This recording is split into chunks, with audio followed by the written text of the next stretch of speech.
city held its breath the way I did, thin and shaking, pretending to be fine. Mist slid along the street like silk pulled over bruises, and every streetlight smeared itself into the wet pavement until the world looked watercolor and unreal. My suitcase cut into my fingers, a cheap handle-biting skin, and I told myself the sting was proof I could still carry my own life. The cafes on Mariner Avenue were waking up, exhaling dark coffee that smelled like memory.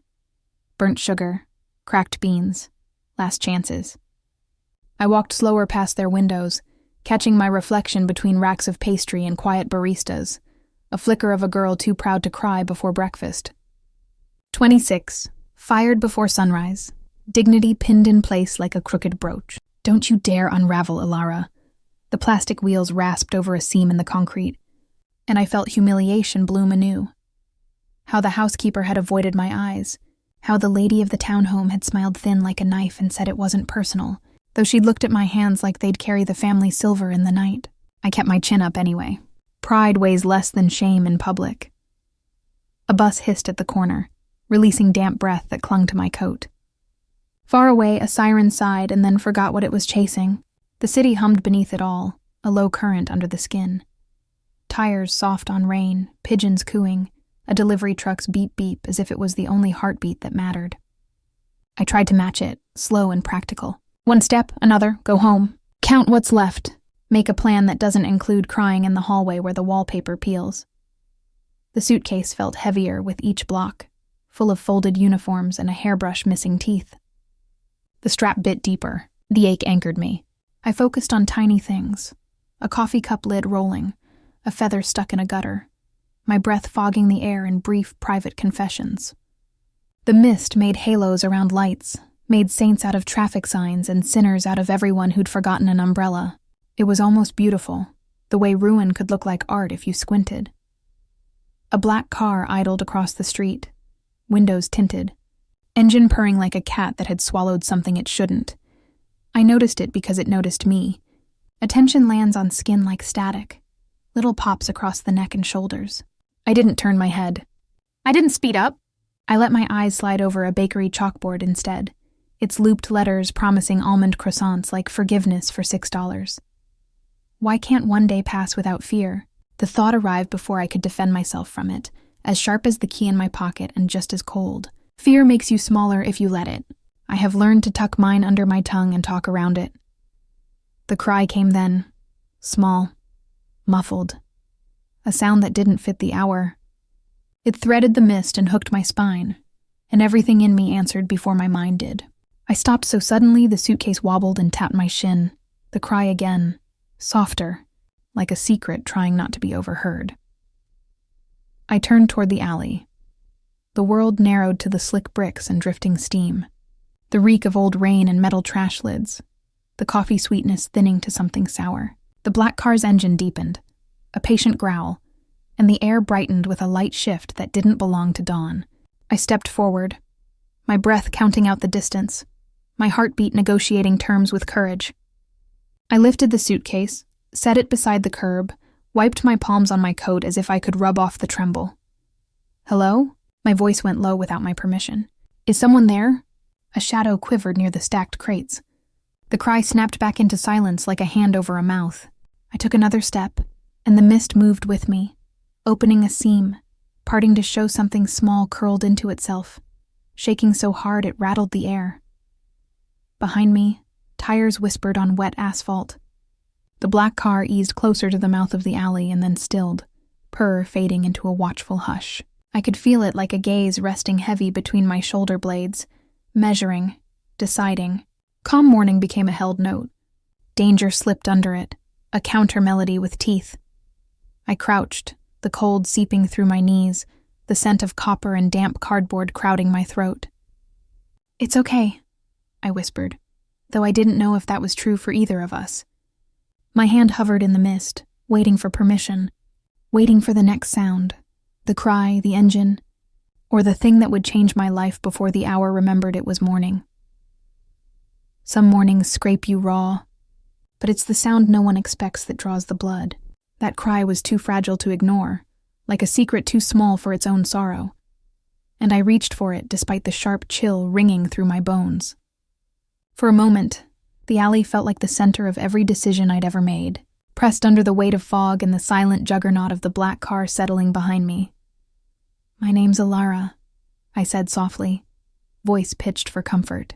The shape huddled beside a broken crate didn't move, but I saw a flash of pale fingers trembling. Somewhere deep, the city seemed to hold its breath again, as if it too suspected that whatever happened next would upend everything.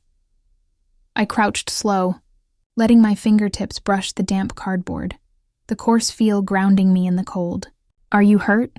My words drifted into the mist. With a shudder, the child tried to draw away, knees clutched tight, eyes swollen and red, aged by tears that didn't belong to such a small face.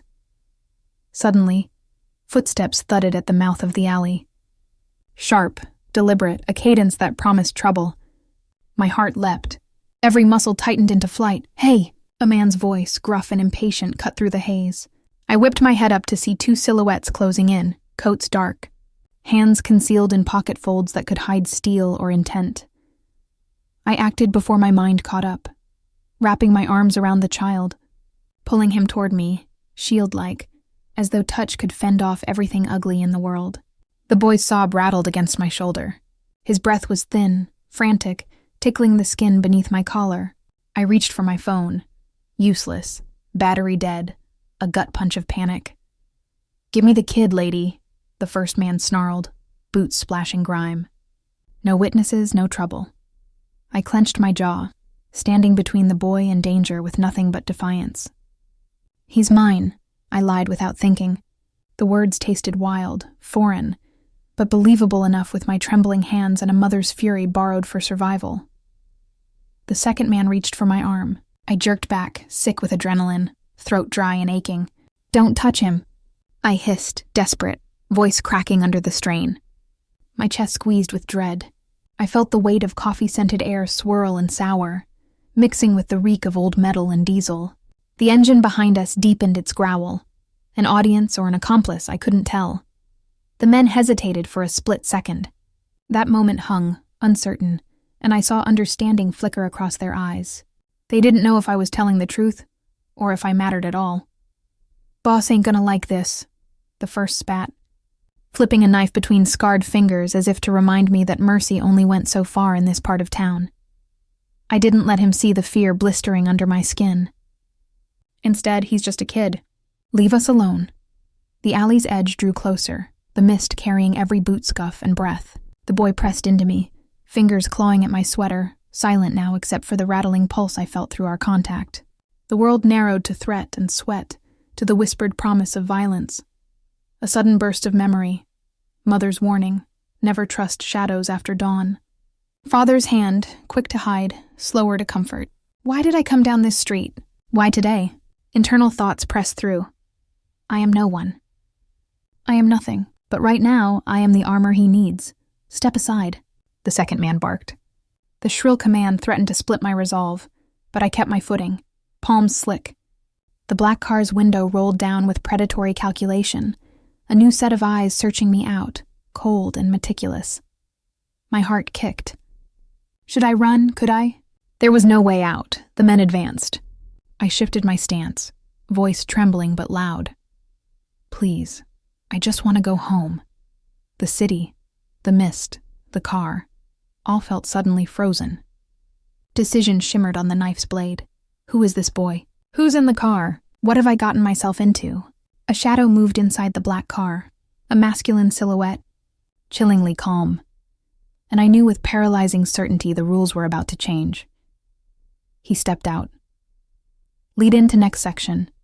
The Mafia boss's gaze found me first, measuring, testing, as if all my choices had led to this exact moment. My fate tangled with his son's, danger ready to ignite. I braced, not for his words, but for everything his arrival meant. He wasn't just a man stepping out of the darkness. He was like the darkness made flesh, controlled and certain, shoulders squared to the world as if every inch belonged to him. The puddles on the pavement mirrored his black shoes, sharp and unyielding, and when he moved, the alley seemed to shrink, folding in on itself until there was only him. And me. And the boy breathing urgently against my side, His eyes landed on the child first. Disarmed, momentarily human. But when they slid to me, my lungs forgot their purpose and a tremor rippled up my spine. Up close, I caught the scent of his cologne. Something masculine, smoky, with an edge of expensive recklessness, and the air between us thickened. My voice, meant for comfort, threatened to crack. "Who are you to touch my son?" His words came out low, precise, more threat than question. I counted seconds as silence spread, letting rain fill the gap he made. I wanted to be brave, but my palms sweated and my mind stuttered, searching for the answer that wouldn't get me killed. "Someone who couldn't walk away," I managed, heart pounding as the two men from before flattened, cowed by his presence, knives hidden. Only this man didn't need steel to command them. I squeezed the boy tighter. He pressed his face to my coat, silent and shaking. He took one step closer. I took one step back. The power was unmistakable, cold as marble, but under it, something flickered. Curiosity, suspicion, the dangerous intimacy of being seen and not dismissed. "You think you're a savior?" His gaze drilled through me. "In this city, that gets you killed." Contrast stretched the moment. I stood, fragile as glass between Mafia and mercy, while his control pressed down like gravity. My head screamed to run, but my pride anchored my feet. "Do you want your son or not?" I tried to meet his darkness with steel, though my insides vibrated with terror. My words didn't sound like mine. They sounded like someone braver. He smiled, just one side of his mouth curving, as if amusement never lasted long in his world. "He's never trusted a stranger." A pause, his tone softening minutely. "Why you?" I knelt so the boy could see my face, tried to soften my eyes. "Because I'm nobody. People trust nobodies." But my voice stumbled on the second word, memory flickering in my chest of every time I was invisible until trouble needed tending. The Mafia boss knelt too, careful shoes splashing in the gutter, his hand extended for the boy. The child shrunk, safe only behind me. Our faces were close now. His jaw stubbled, a thin scar faded beneath his cheekbone, lips pursed against impatience. "You'll come with us," he ordered, voice shifting from dangerous to protective. "For his sake. Don't fight me." I wanted to protest, to defend the scrap of dignity I clung to all morning. But the engine of the black car rumbled, and the alley's edges blurred with threat. The men held back, awaiting his verdict. I glanced at the boy, who clung with quiet desperation, then at the stranger who wrapped danger and paternal tenderness into a terrifying package. "I'm not leaving him," I said, as if that answered anything. He nodded once, sharp as a blade. "Good, that's the only wise choice you've made today." Then, eyes flickering toward the guards. "One scratch on either of them and you're dead." His men retreated, stepping away as if distance could erase violence. The Mafia boss, Lucian, I later learned, took my elbow, not roughly, but with inevitability. I bristled, every nerve firing both warning and undeniable attraction. He was too close, his heat, his scent, authority in every gesture. Yet beneath that, the little boy's fingers knotted in mine pulled me forward. A flash of something vulnerable crossed Lucian's face when the child whimpered. I didn't trust it, but the air between us pulsed with a secret. Power didn't have to mean cruelty. In that moment I saw him, not as legend, but as father, if only for a breath. We walked to the car, the city's hum dying behind us, tension balanced on every footstep. The luxury of the vehicle swallowed us in its heat and leather, but the edge of danger never faded. He spoke again, words wrapped in warning. "If you lie to me, you'll regret it." I looked out the smoky window, heart in my throat. Everything was about to change. The boy's head against my shoulder, Lucian's shadow draped across my lap, and the city rolling away behind us. I didn't know what he wanted, or what world he'd drag me into by dawn, but I knew I couldn't let go. The mansion rose from the hills like a fortress made of money and menace, all iron gates and shadowed windows that watched without blinking. As we pulled through the entrance, I pressed closer to the car door, my reflection ghosting across bulletproof glass. The boy, Marco, Lucian had whispered his name like a prayer, hadn't spoken since the alley. but his grip on my hand anchored me to something real, in a world suddenly made of smoke and secrets. "You'll stay until he's comfortable," Lucian said, stepping out first, scanning the courtyard with practiced caution. His voice carried the weight of absolute certainty, as if my agreement was a foregone conclusion. "He doesn't eat when he's afraid." I wanted to argue, to remind him I had a life to rebuild, dignity to salvage, but Marco's fingers tightened around mine, and my protest died before they reached my lips. The mansion's doors opened to reveal marble floors that gleamed like ice, crystal chandeliers that caught light and threw it back in sharp fragments. Everything here cost more than I'd earned in years, yet it felt cold as a mausoleum. "I don't belong here," I murmured, more to myself than to him. Lucian paused at the base of a sweeping staircase, his dark eyes finding mine with unsettling intensity. Neither did his mother. She learned to survive it. The past tense hit like a slap. Marco's mother, gone. The boy's silence suddenly made terrible sense, and my heart cracked for him. I knelt to his level, brushing dark hair from his forehead. "Are you hungry?" I asked softly. He nodded, finally meeting my eyes, and something fierce and protective bloomed in my chest. Whatever game Lucian was playing, this child was innocent. The kitchen was a cathedral of stainless steel and marble, larger than my entire apartment. Marco climbed onto a bar stool, legs swinging, watching me with the careful attention of someone who'd learned not to trust easily. I rummaged through cupboards, finding pasta and simple ingredients, my hands steadying as I fell into familiar rhythms. "You cook," Lucian observed, leaning against the doorframe. He'd shed his jacket, revealing a white shirt that stretched across his shoulders, sleeves rolled to expose forearms marked with faded scars. The sight made my mouth dry. "I was a maid," I replied, refusing to look at him directly.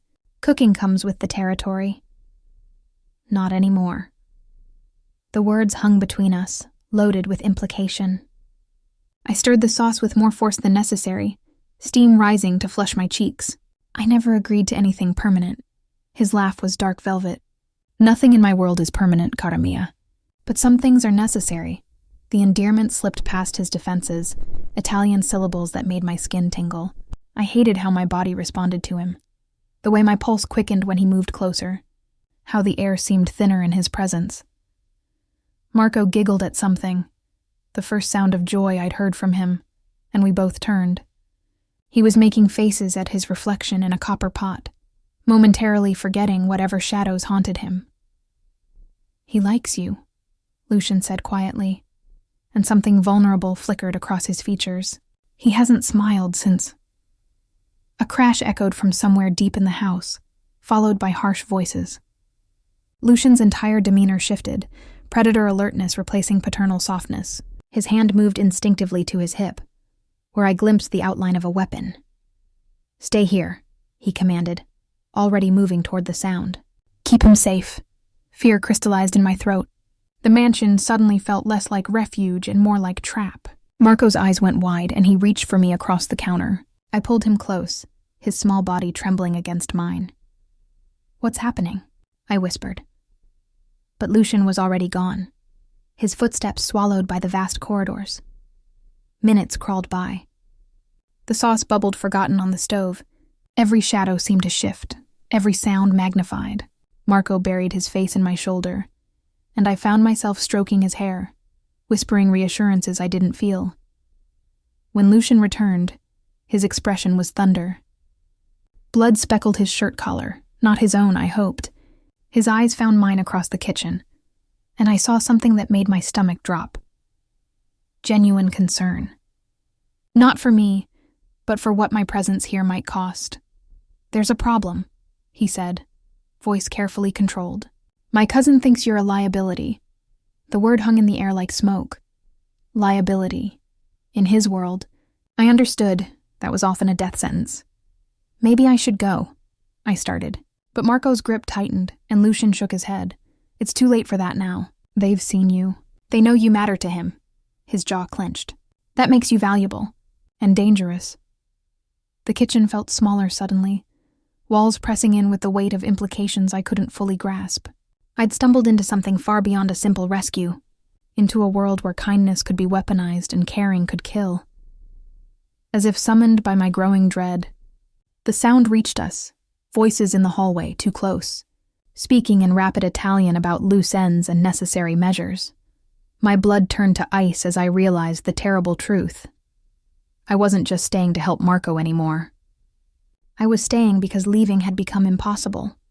The footsteps were getting closer. The kitchen door slammed open so hard that a glass teetered on the counter, then toppled, splashing forgotten sauce across marble. Lucian's cousin stormed in, flanked by two men with narrow, flickering eyes.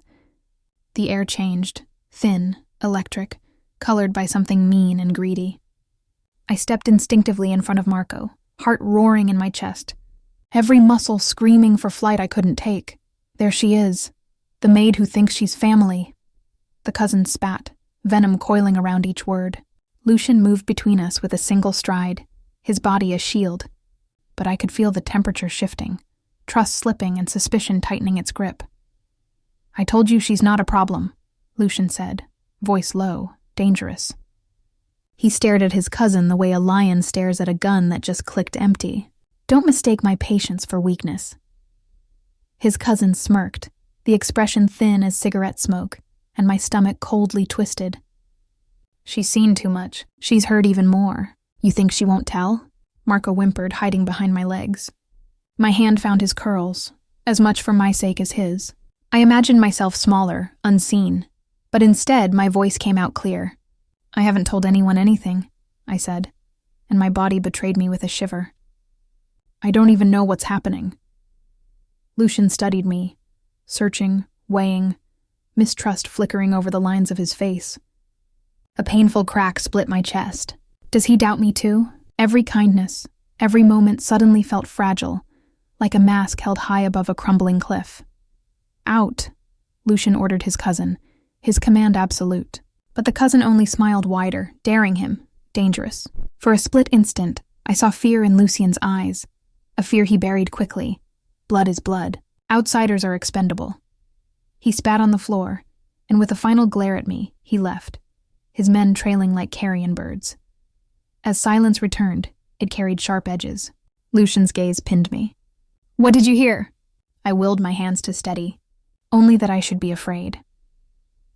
My honesty came out thin and bare, impossible to disguise. "That's not enough." His voice shook with something deeper. Maybe regret, maybe a history of betrayal. He wiped at the blood on his collar, distracted, haunted. "You remind me of someone." "The woman who survived?" The question slipped out before I could catch it. His jaw tensed. "No one survives unless they learn to lie." The contrast sat between us, his need to protect clashing with his suspicion, my longing to trust battling fear. Marco's little hands anchored me to the moment. If I was going down, I wanted at least one truth to stand on. "Your cousin wants me dead, doesn't he?" My words were slower, braver than I felt. Lucian hesitated. "He wants a reason." He stepped closer. I saw something shudder across his face. Pain, loss, confusion at what I meant to him now. They judge only what they fear. A pause filled the kitchen, a dangerous kind of hush. My chest ached with all the words unsaid. "Am I a problem, Lucian?" I asked quietly. He looked at me then, really looked. His mask cracked, only for a moment. A flicker of heartbreak, a memory too painful to linger. "No, Alara. You're the solution to a problem I didn't know I had." My breath caught on the edge of something new. Hope, perhaps, or just deeper trouble. Above us, thunder split the sky. Rain pelted windows so violently it sounded like bullets, a reminder of the outside world closing in. Lucian stepped nearer and I couldn't move. His scent, leather, smoke, desperation, hammered at my will. A hush spilled across the tile. He brushed a tear from my cheek with rough knuckles, oddly gentle for a man carrying so much violence inside him. "I've lost too much already," he admitted. Voice shorn of pretense. "Sometimes we lose ourselves," I whispered, "and find someone else instead." His mouth softened, the rest of him still tense as wire. "Can I trust you?" It was my turn to speak truth. "I don't know if I can trust you." "But I want to," Thunder echoed his doubt. Marco reached for my hand, and Lucian exhaled, haunted, brittle. For a moment I saw the man struggling with ghosts, not just the boss in command of fate and fear. A sharp crash from the main hallway snapped us out of the spell. Lucian's cousin shouting orders, boots pounding marble, something bad coming fast. "Stay here," Lucian commanded, covering Marco and me with his own body. "Don't move." As he darted into the chaos, my heart slammed. Marco whimpered. I held him tight. Tears blurred the kitchen's grandeur into nothing. Fear scrawled its signature through my every muscle. The echo of Lucian's words, "Am I a problem or a solution?" rippled through my mind as fresh danger thundered closer. The world was about to shift again. All I could do was brace for impact, hope that trust, however new, however fractured, might be enough. The explosion split the world in half, before and after. Safety and chaos. The woman I was and the woman I was about to become. The kitchen windows shattered inward, glass raining like deadly snow, and Marco's scream pierced through the thunder of collapsing stone. I threw myself over him, feeling shards bite into my back, the taste of plaster and blood flooding my mouth. Smoke poured through the hallways, thick and choking, carrying the acrid stench of gunpowder and burning wood. Through the chaos, I heard Lucian's voice roaring commands, the sharp crack of gunfire, boots pounding marble that had become a battlefield. "We have to move," I gasped, pulling Marco from beneath the counter where we'd taken shelter. His face was pale as moonlight, eyes wide with terror that made him look even younger. My hands shook as I brushed glass from his hair, my mind racing through impossible calculations. Stay and risk crossfire. Run and risk worse. The mansion groaned around us, wounded and dangerous. A beam crashed somewhere above, sending tremors through the floor. Marco clung to me with desperate strength, and I realized with crystalline clarity that I would die before I let anyone hurt him.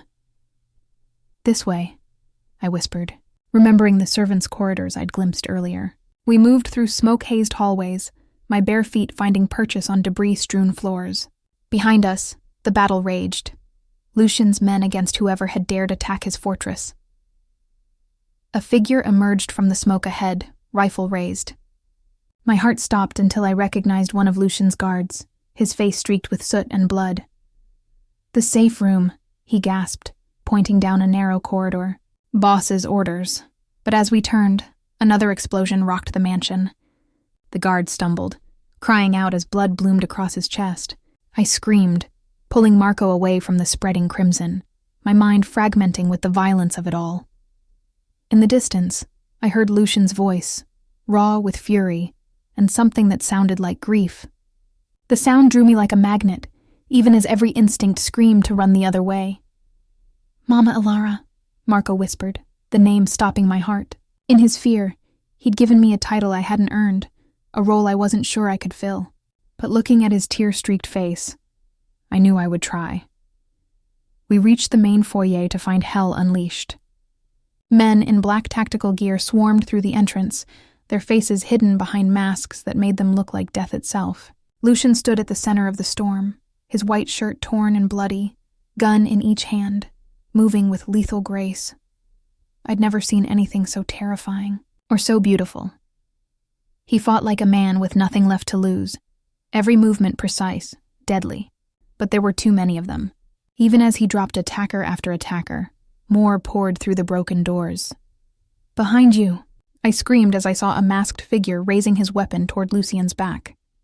Lucian spun, firing in one fluid motion, but not before the bullet grazed his shoulder. He staggered, dark eyes finding mine across the chaos. In that moment, everything crystallized. This wasn't just about Marco anymore. Somewhere between the alley and this moment, Lucian had become important to me. Dangerously, terrifyingly important. A new voice cut through the gunfire, cold and familiar. Lucian's cousin stepped through the smoke, flanked by armed men. "Enough!" he shouted. "Stand down, cousin. Your reign is over." The betrayal hit like a physical blow. I saw it register on Lucian's face. Surprise, then hurt, then the kind of rage that could burn the world down.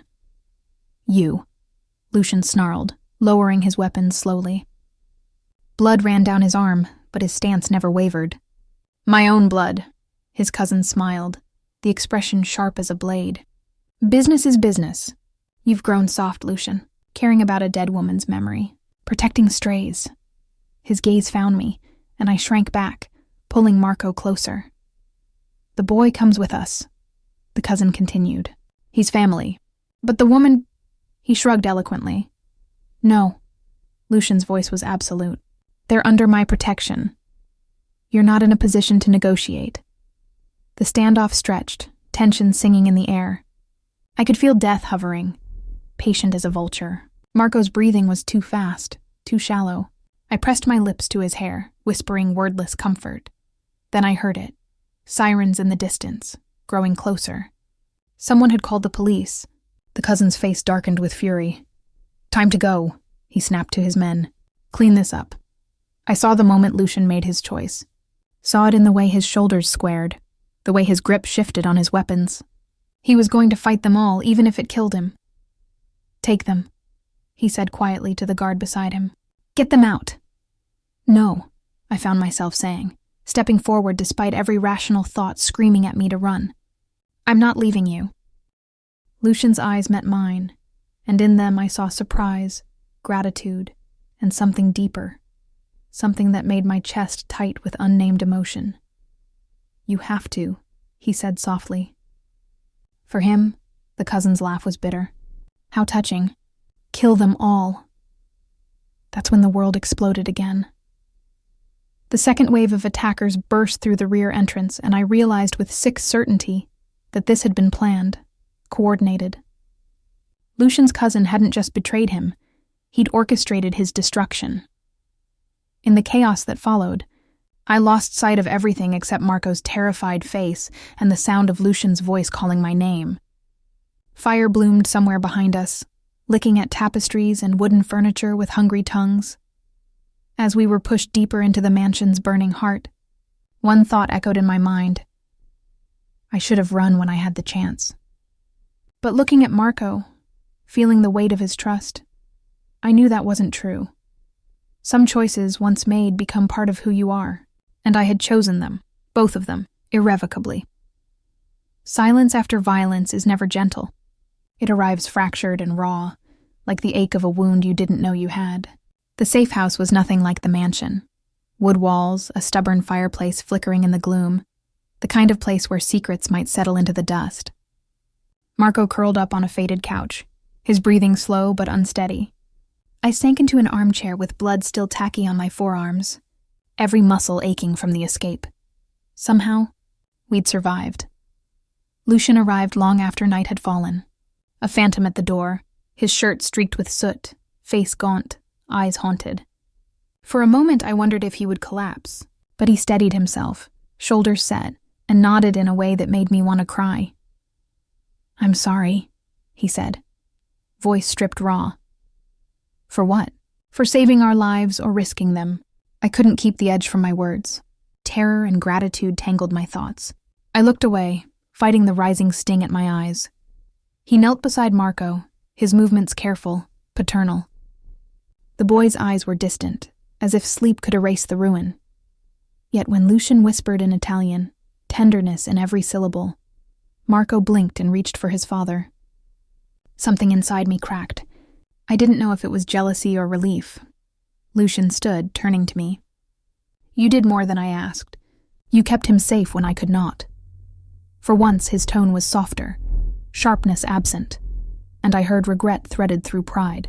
The man before me was no longer only a boss. He was a father, broken, yet unyielding. I stared into the flames, letting silence breathe between us. He called me Mama. I admitted in a voice so small I barely recognized it. A shiver passed over Lucian's face. Loss, longing, and something I didn't want to name. He needs you. I need you. It's not safe, but it's true. The admission landed like a confession. I should have run. Instead, warmth spread through my chest, reckless and dangerous. He touched my wrist, fingers tentative, and the intimacy of it burned. Why did you come back for me? He whispered. I searched for honesty. Because I thought you mattered. Because I was afraid of losing more.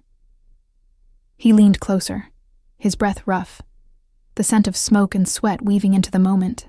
The tension flared, want colliding with fear, tenderness blooming in disaster's shadow.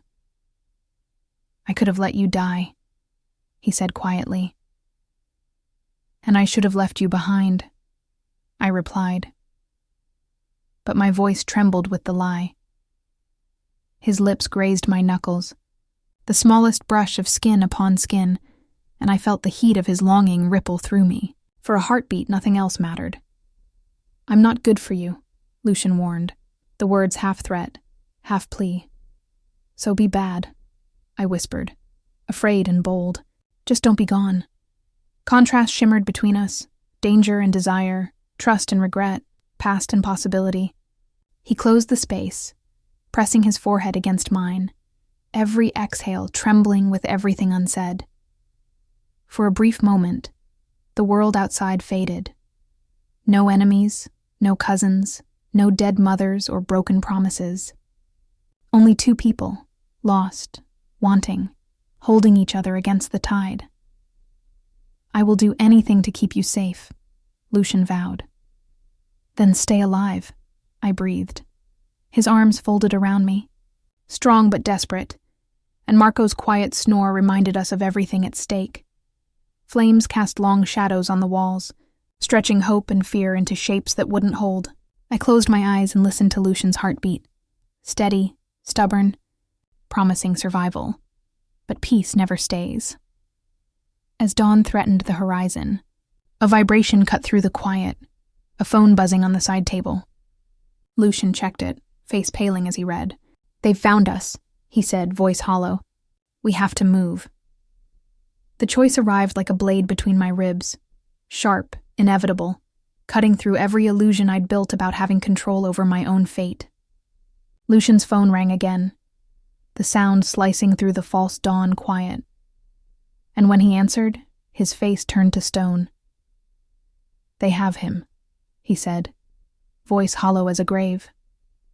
My world tilted. "Marco?" But even as I asked, I knew. The couch where he'd been sleeping was empty, blankets still warm with the ghost of his small body. My cousin's men. "They took him while we—" Lucian's words fractured. "While we held each other. While we pretended safety existed in this world of blood and betrayal." The phone buzzed with a message. Lucian's hands shook as he read aloud. "The boy for the woman. 1 hour. Come alone or watch him die." Time crystallized, each second sharp as glass. I saw Marco's terrified face in my mind, heard his whispered, "Mama Alara," felt the weight of his trust like chains around my heart. The mathematics of sacrifice played out in brutal clarity. His life, my death. The equation balanced perfectly. No. Lucian's refusal was immediate, absolute. "I won't trade you. I can't. You have to." My voice surprised me with its steadiness. "He's your son. And you're—" He stopped, jaw working, unable or unwilling to finish. What was I? A stranger who'd stumbled into his world? A woman who'd learned to care too much, too fast? The answer hung between us, unspoken but understood. I stood, my legs unsteady, but my resolve iron hard. "Where's the exchange?" "Alara, no." He grabbed my wrists, his touch desperate. "I'll find another way. I always find another way. Not this time." I pulled free, stepping back before his heat could weaken my determination. "Your cousin knows exactly what he's doing. He's using your love against you." The word fell between us like a stone into still water, ripples spreading outward. Love. Was that what this was? This fierce protectiveness, this willingness to die for a child who wasn't mine, for a man who carried darkness like other men carried briefcases. Lucian's face crumpled. "I've lost everyone I've ever loved. I can't lose you too. You won't lose me. You'll save him." I touched his cheek, memorizing the rough texture of his stubble, the warmth of his skin. "Promise me you'll take care of him. Promise me you'll be the father he needs. Stop talking like you're already dead." But death felt closer than breath now, inevitable as the sunrise creeping through dirty windows. I'd made my choice the moment I heard Marco cry in that alley. Everything since had been borrowed time. The warehouse district stretched before us like a graveyard of industry. cranes rising like gallows against the gray sky. Lucian drove in silence, his knuckles white on the steering wheel, jaw set in lines that spoke of desperate plans and impossible odds. "The moment you see Marco, you run," I told him as we pulled up to the designated building. "Don't look back. Don't hesitate. Just run." His laugh was bitter. "You think I'd abandon you? I think you're a father first. Everything else is luxury you can't afford." The warehouse loomed, windows dark as dead eyes. Somewhere inside, Marco waited. My heart hammered against my ribs, but my hand stayed steady. Fear was pointless now. Fear was for people who had choices. Lucian's cousin waited in the center of the vast space, Marco's small form beside him, the child's eyes wide with terror but alive. "Gloriously, preciously alive! The touching reunion!" the cousin sneered as we approached. How very American, this need for dramatic sacrifice. "Let him go," I said, my voice echoing in the cavernous space. "I'm here. That's what you wanted." What I wanted was my cousin's empire. What I'm settling for is his heart, broken beyond repair. His smile was cruel, but first, a little demonstration of power. The gun appeared in his hand like magic, barrel trained on Marco's temple. The boy whimpered, and something inside me shattered completely. "Please," I whispered, all pretense gone. "He's just a child. Children grow up to be problems. Better to solve them early." "No." Lucian lunged forward, but armed men appeared from the shadows, weapons trained on him. He froze, trapped between love and tactics, father and boss. Time slowed. I saw the cousin's finger tighten on the trigger, saw Marco's lips form my name, saw Lucian's face contort with helpless rage. The choice made itself. I threw myself sideways, crashing into the cousin as the gun discharged. The bullet meant for Marco buried itself in concrete, but the impact sent me sprawling. Pain exploded through my shoulder where I hit the ground, but Marco was running toward Lucian's arms, alive and unhurt. "Foolish woman," the cousin snarled, raising the gun toward me. "Die knowing you only delayed the inevitable." But Lucian had moved too, fury transforming him into something primal and deadly. He crashed into his cousin with the force of a hurricane, and they went down in a tangle of violence and blood. Other guns fired, voices shouted, chaos erupted across the warehouse floor. Through it all, I crawled toward the wall, my shoulder screaming, watching Lucian fight like a man possessed. This was what love looked like in his world. Not flowers and poetry, but bullets and blood. Sacrifice measured in wounds willingly taken. A hand grabbed my ankle, dragging me back. One of the cousin's men, face twisted with rage, gun pointed at my head. "End of the line, princess." The warehouse fell silent, except for the sound of my ragged breathing. Across the space, Lucian knelt beside his cousin's still form, Marco safe in his arms. He looked up, saw my predicament, and I watched his soul break in real time. "Choose," the gunman said. "Your woman or your son? You can't save both." The equation had changed, but the math remained cruel. In Lucian's eyes, I saw him calculating impossible odds, weighing unbearable losses. I closed my eyes, tasting copper and regret, and waited for the sound that would end everything. Chaos is a living thing. It breathes, it bites, and in the violent heart of the warehouse, it chose sides with every beat of my frantic heart. The echoing gunshot rattled in my chest as the world snapped into jagged fragments, blurred motion, blood-dark patches on dirty concrete, and the cold certainty that surviving this would cost us everything. I blinked through sweat and tears, the world telescoping around me. Marco sobbed from behind a stack of crates, tiny body shaking, a soft spot in the center of a war. Lucian crouched beside his son, intent, wild-eyed, every muscle primed for violence he couldn't promise would save us. I tasted blood, mine. I realized, where I'd bitten my own lip to keep the scream from spilling out. Pain made my thoughts narrow. Focus, survive, save him, save them. Then the cousin's men surged into the open, weapons barking, voices ugly with triumph. I flattened myself against the wall as bullets tore into concrete, each impact a punctuation mark in the language of desperation. Lucian fired back with a predator's precision, his face stripped of every tenderness he'd shown me. Father, protector, king fighting for a crumbling kingdom. Marco. "Stay down!" Lucian's voice cracked like a whip, all authority. Marco whimpered but obeyed, the sound swallowing my soul whole. "Lucien," I shouted, fear and rage twisted together. "There's more coming." He nodded, never taking his eyes off the nearest gunman. "You trust me?" It was a question, but under fire it sounded like a demand. "I do," I answered, reckless and true. Lucian shifted, motioning for me to move. "On my count, run to Marco, shield him." I nodded, heart hammering. He fired at the goons, giving me a window to dash forward, boots sliding on blood-slick floor. I reached Marco, gathering him close. "You're safe," I promised, praying the lie would hold. Contrast burned in every moment. Tender arms around Marco as Lucian delivered violence in our defense. Love and death spinning, inseparable.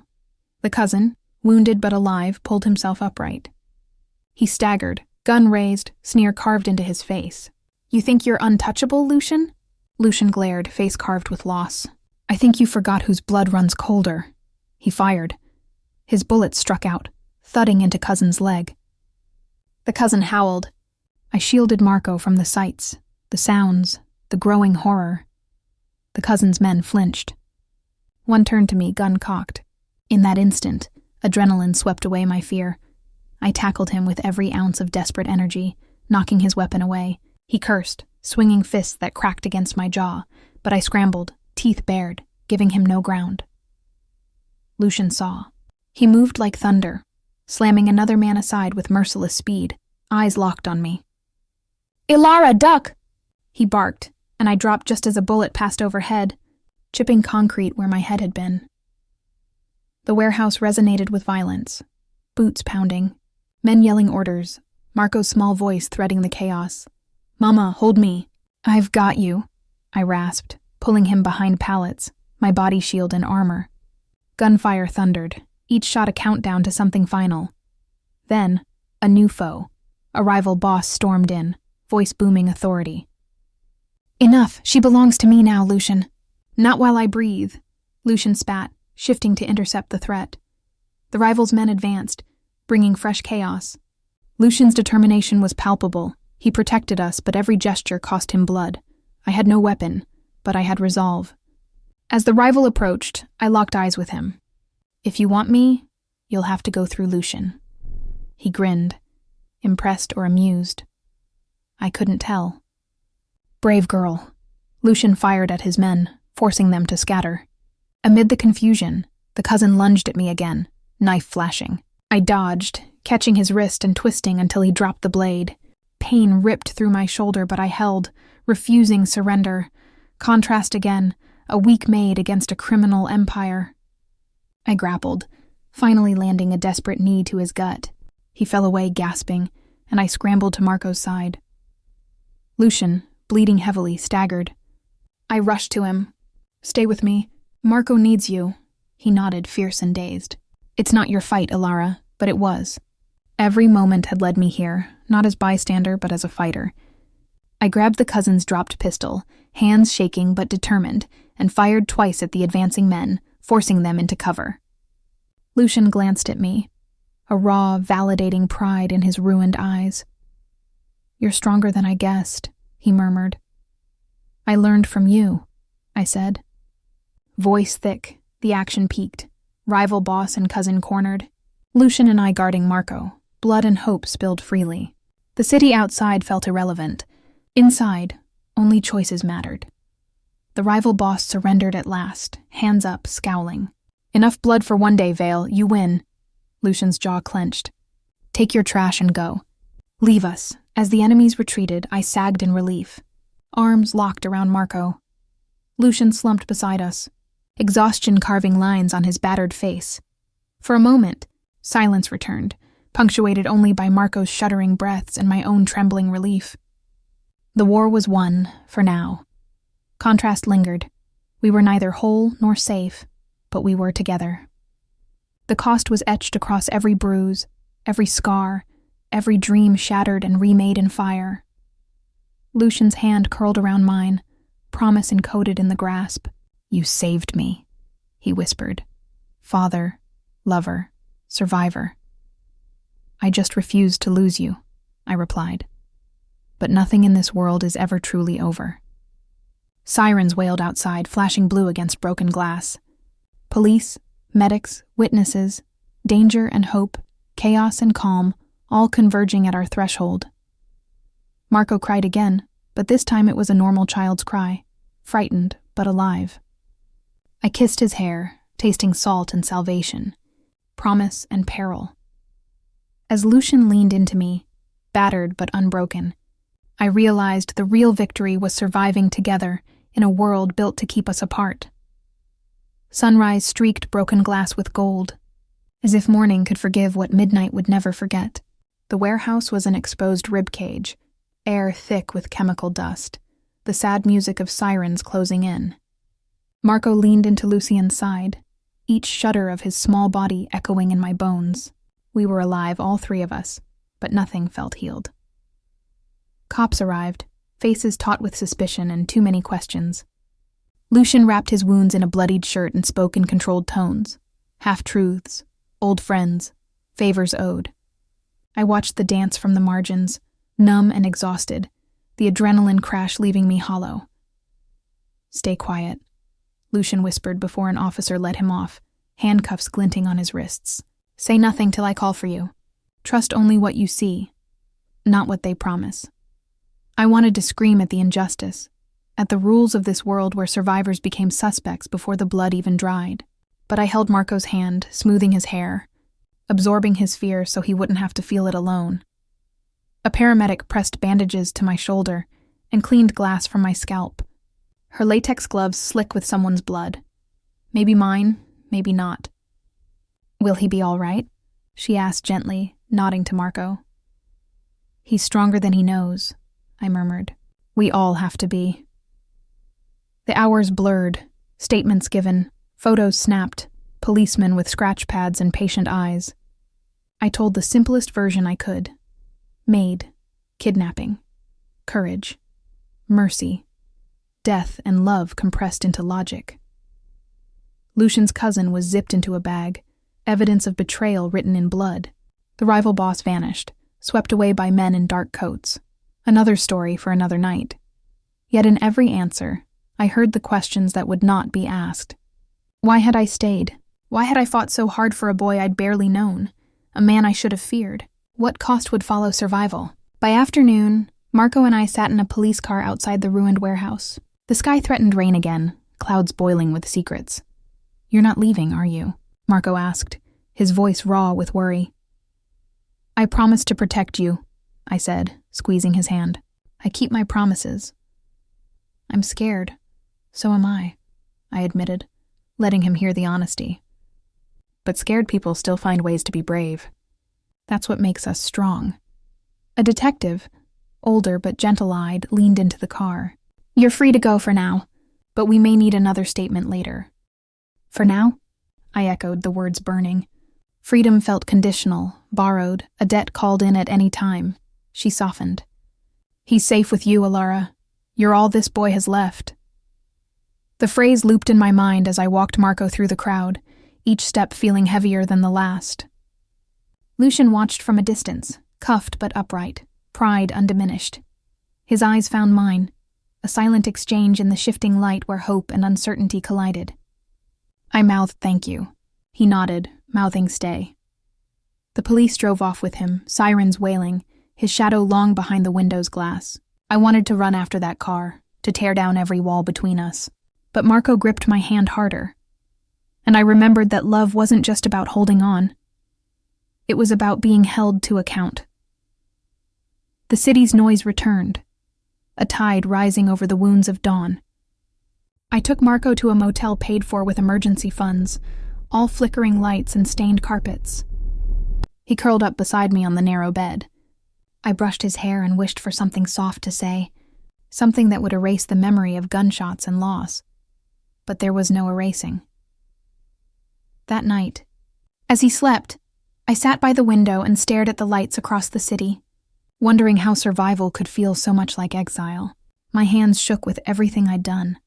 Everything I'd risked for a love that had no name and no guarantee. Somewhere out there, Lucian was alone in a cell, calculating next moves, protecting his empire, or at least the sliver of hope we represented. Questions knotted my gut. Was he safe? Would the police believe his version? Would our story end here, with heartbreak and suspicion? Or was there another wave coming to sweep us up? I'd fought with every ounce of love and fury inside me, and still dawn brought only new threats, uncertainty woven into every shadow. The phone chirped. A blocked number flashed on the screen. A text. They're not done. Trust no one. Watch the door. If you hear a whistle, run. My heart seized. I closed the curtain, checked the lock, and slid into bed beside Marco, cradling him in my fear. Morning crept in, not soft but unrelenting. A slice of light across threadbare curtains, painting everything the color of exhaustion. I watched Marco sleep, the innocence of his small body curled beneath a stolen blanket, and wondered who I'd become in these relentless days and nights. Survivor, protector, accomplice, liar. Was this what courage looked like? Getting up again when every muscle ached, when hope felt as thin as motel sheets. The city outside bustled back to life, indifferent and unstoppable. I pulled on borrowed clothes and tried to recognize the woman in the spotted hotel mirror, the one who'd knelt in alleys and run from bullets, who'd traded her own safety for something that mattered more. His. A part of me longed for the quiet before all this, a life measured in chores and quiet regret. But when I looked at Marco, I knew there was no going back. Not after standing up to monsters. Not after daring to love a man like Lucian. My mind replayed every moment. The first cry in the alley, the scent of coffee and fear, Lucian's voice rough with need, the heat of his hand, the way danger carved us into parts we hadn't known we could survive. Each memory flickered through me, fragile, indestructible. I sat by the window as the city's pulse quickened beneath gray skies. My thoughts tumbled. Fear of the next knock, longing for Lucian's arms, guilt for everyone I couldn't save. Was I a better version of myself now, or simply a harder one? I closed my eyes and finally let my guard drop. I cried, not for what had happened, but for everything that remained uncertain. For the future haunted and unwritten, for the hope that he'd find us before the world did. When Marco woke, his first word was, "Mama?" And his face softened with trust. In that instant, I made a choice. Not for Lucian, not for survival, but for myself. We're going to be all right, I promised, even if it was just a hope dressed as a truth. We're going to make our own ending. I opened the battered suitcase and found, at the very bottom, the locket I'd carried for luck. I pressed it into Marco's hand, a silent vow that no matter what happened next, I wouldn't run from who I'd become. With the world waiting outside, I rose and held Marco close, heart aching with clarity. The echo of that whistle traced down my spine, a signal only 2 people in this city could understand. One I'd risk anything to see again, the other I feared with every breath. My hand tightened around Marco's, both of us frozen at the motel threshold, the world beyond the door heavy with possibility and risk. I pressed my ear to the wood, heart pounding so loudly I thought it might give us away. Then a shadow passed beneath the door, a hush, then a slip of paper. I bent, lips dry, and picked it up. It wasn't a threat, not on the surface, just a scrawled address and the same 4 words Lucian had once whispered in the dark. Meet me before midnight. Before midnight. Like a spell, a warning, a promise yet to be kept. I let the words settle into my bones, dread and hope warring inside me. Was it really him? Or another trap? The city outside was less forgiving now. The news would be out, enemies circling. Still, the familiar handwriting drew tears to my eyes. Marco looked up, searching my face for answers even though he was too young to understand the cost of loving someone like Lucian. The danger that clung to hope. We're not alone, I whispered to him. But love isn't safe. It never was. And if we're brave, maybe it's enough. A car horn blared from the street, sharp and insistent, pulling me out of my thoughts. I hesitated, war between the urge to run and the need to fight for what I wanted. The choice was mine. Step into the unknown, Risk everything for the man and boy who'd changed my life forever, or let fear finish what fate had started. I looked down at Marco, felt the weight of his trust, and the echo of Lucian's last words. "Ready, sweetheart?" I managed, voice fierce and soft at once. He nodded. We opened the door. Final scene in cliffhanger. At the curb, a familiar car idled, headlights sharp as memories. The passenger window rolled down, revealing a silhouette. Impossibly alive, waiting, changed and haunted. My heart lurched. "Don't look back," the voice said. I took a trembling breath, stepped forward, and just as Marco and I reached the car, a shadow detached itself from the alley behind, gun raised, eyes burning with unfinished vengeance. The story wasn't over. It was only just beginning.